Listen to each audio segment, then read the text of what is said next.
I made a video about this earlier today, which was the fight that Isaiah Stewart and Drew Eubanks got into.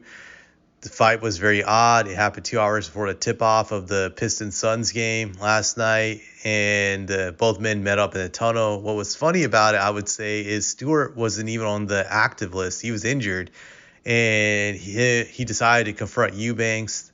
Words were exchanged. No one knows who started it when it came to the verbal exchange. And then, according to Eubanks, Stewart sucker punched him.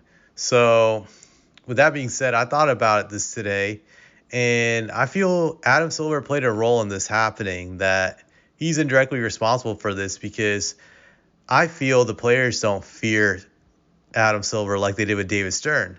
David Stern was a mafia boss type of character. The players knew not to cross him because they knew his punishments were going to be harsh. It was going to be cruel.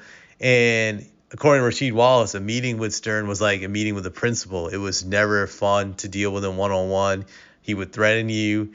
That he even had files on all the players, like personal stuff that they were shocked that Stern knew about, like who they were hanging out with, who were their friends. And he would give that type of warning. I believe Carmelo once said that Stern had the FBI find stuff on him. So Stern was that guy. He was the mafia boss that you didn't want to cross. You didn't want to mess with him. And I feel with these current players, they don't fear him at all. They're not scared of Stern. So that's why they're emboldened to do stupid things. And the Stewart incident is more of the symptom of the problem. So that's the way I look at it. This is all Silver's fault to some degree, because if you think about how he didn't come down hard enough on Draymond Green in the past with the suspensions, that was a bad look for him and the league just the last few years, not doing anything with the Jordan Poole situation, just remaining completely silent about it, and then not giving him enough games for suspensions, both when he attacked Gobert and then when he assaulted Nurkic.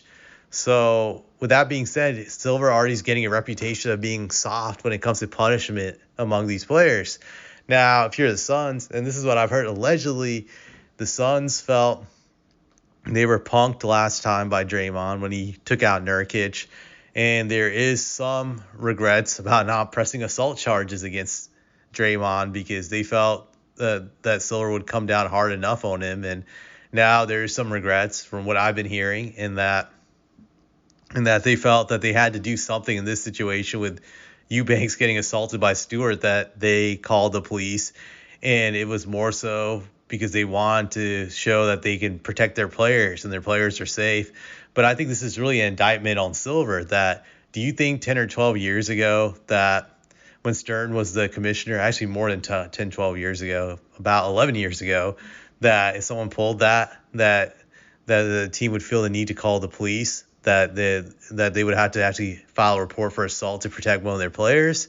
As silly as it sounds, no, because they knew Stern, the moment he found out about it, he was going to squash it immediately. He was going to administer a harsh punishment, and that would be the end of it. So this, to me, is really the biggest sign that Silver is weak. He's weak, that not even the owners trust this guy, just because I think the Suns owner was behind this. So I'm not fully sure, but I've heard rumors about this stuff, that Suns are now taking a stance to protect their players. But this shows how Silver has turned this league into a clown show when things like this can happen, which is unheard of in sports, that the police actually come in because another player's assaulted another. So fights have happened before in the past, but this is never gone down like this. So that's pretty much all I had to say, is that Silver is a weakling, and you'll continue to see more silly things like this happen as long as he's commissioner of the league.